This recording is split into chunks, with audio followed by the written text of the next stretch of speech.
साधन में प्रमाद करने वाले को आलसी कहते हैं। साधन में प्रमाद करने वाले को आलसी कहा जाता है।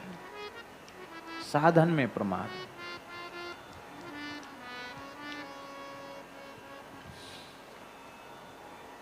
संसार के व्यवहार में लोग बिल्कुल भी प्रमाद नहीं करते।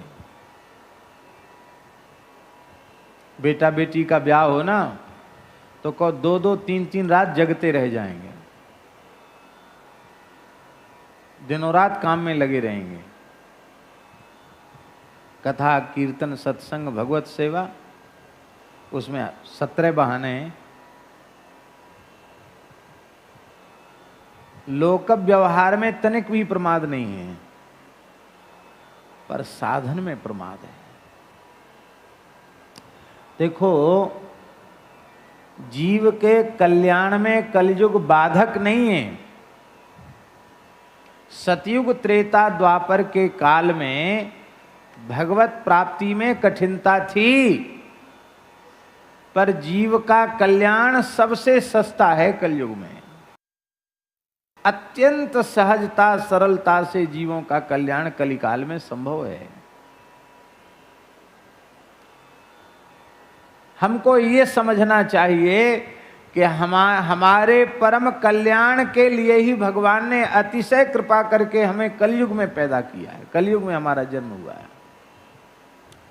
भगवान ने कल्याण का अवसर हमें दिया है।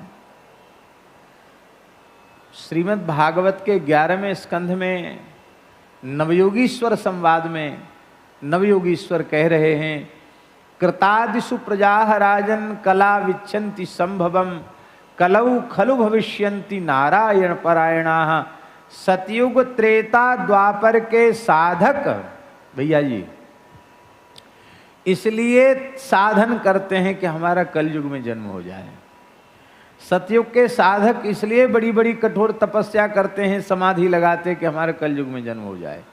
त्रेता के साधक इसलिए बड़े बड़े श्रौत स्मार्त यज्ञ करते हैं, अग्निहोत्र आदि करते हैं, वेद का आश्रय लेते हैं कि हमारा कलयुग में जन्म हो जाए। द्वापर के साधक इसलिए नारद पांचरात्र आदि आगम ग्रंथों के अनुसार भगवान की बड़ी बड़ी पूजाएं करते हैं कि हमारा जन्म कलयुग में हो जाए। तब प्रश्न उठा कि सतयुग के लोग जन्म ही क्यों लेना चाहते हैं? इतनी तपस्या करने के बाद, इतनी योग ध्यान समाधि लगाने के बाद, त्रेता के साधक इतने बड़े बड़े यज्ञ करने के बाद जन्म ही क्यों लेना चाहते हैं? द्वापर के साधक बड़ी बड़ी पूजाएं करने के बाद भी जन्म ही क्यों लेना चाहते हैं? वो इसलिए लेना चाहते हैं कि सतयुग के साधकों को अपनी साधना से मोक्ष तो सुलभ है, त्रेता के साधकों को अपने यज्ञादि से मोक्ष तो सुलभ हो जाएगा, द्वापर के साधकों को पूजा आदि से मोक्ष तो सुलभ हो जाएगा, पर विशुद्ध भगवत शरणागति और भगवत प्रेम वो कलयुग में जितने जल्दी सुलभ हो जाता है उतने जल्दी सुलभ न सतयुग में था, न त्रेता में था, न द्वापर में। कलयुग में भगवान का प्रेम बहुत सुलभ है। वो समझते हैं कि मोक्ष तो मिल जाएगा, पर भगवान का प्रेम तो नहीं मिला। प्रेम तो कलयुग में मिलेगा। क्यों? क्योंकि कलौ खलु भविष्यन्ति नारायण परायणाः। निश्चित ही कलयुग में नारायण परायण भगवान के भक्त जन्म लेते रहेंगे, एक से बढ़कर एक भक्त।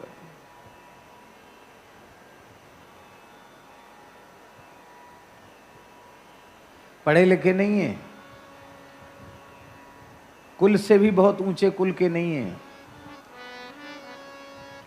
घूमे फिरे भी नहीं है, देश काल का भी ज्ञान नहीं है, पर सीधे साधे सरल है। गुरु महाराज ने नाम जप को आज्ञा कर दी, राम राम करने लगे, और महाराज उनको इतना अनुराग, क्या कहना।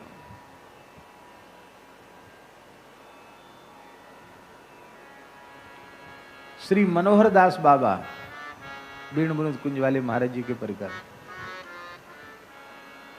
हैं। भैया जी बोले आज श्री, हमको तो स्मरण में नहीं लेकिन हम तो सहज स्मरण कर रहे हैं, आज श्री मनोहर दास बाबा की पुण्यतिथि है।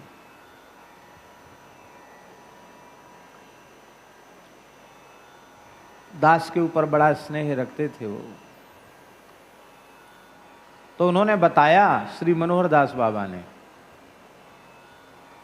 कि नंदगाम को एक भोरो भारो ब्रजवासी गुसाई, वो तो नाम बता रहे थे, मुझे नाम स्मरण में नहीं, शायद कुंज बिहारी जी को स्मरण में होगा। कहीं घूमने फिरने नहीं गए और लोगों ने जगन्नाथ जी की महिमा सुनाई।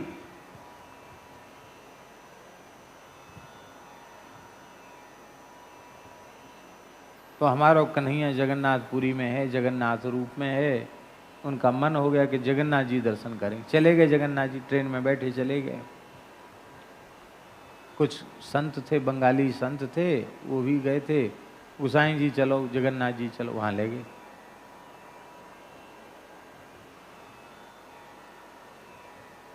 अब जगन्नाथ जी का तो प्रेम विकृत स्वरूप है, और भोरे भारे ब्रजवासी उनको तो पता नहीं। भजन खूब करते थे। तो जैसी जगन्नाथ जी को देखा सोई रोए वे लगे बड़ी जोर जोर से, और ऐसा भावावेश हुआ कि दौड़े जगन्नाथ जी की ओर। अब वहां तो बड़ी मर्यादा है, भगवान को स्पर्श कोई नहीं कर सकता।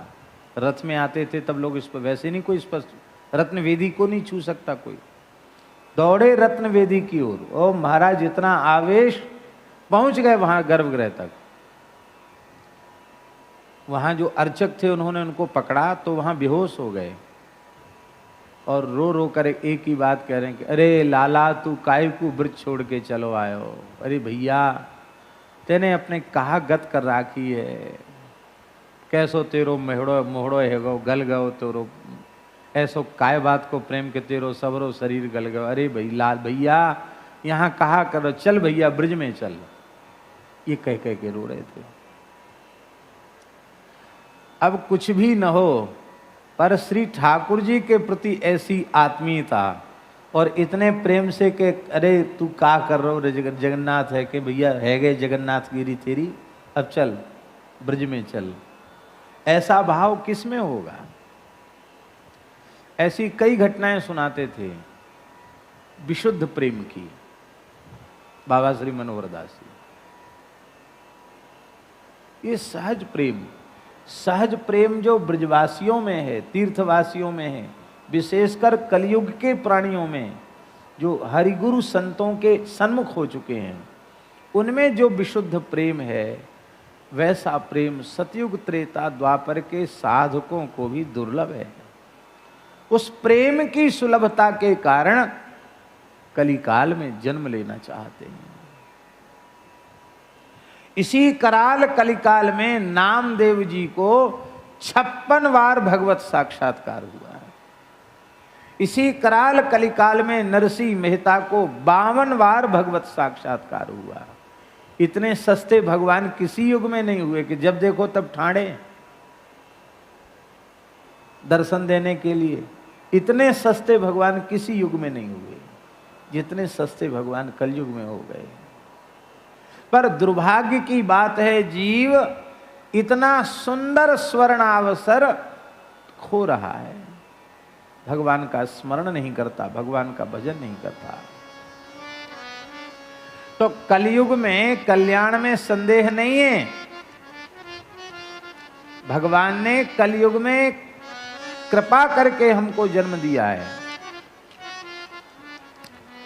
महाराज जी ने एक बार कहा था, बड़े भाव में भर के, गुरुदेव भक्तमाली जी ने कहा, बहुत अच्छा हुआ जो हमारा कलयुग में जन्म हुआ, और कलयुग में भी इस समय जन्म हुआ। हमने कहा महाराज जी क्यों?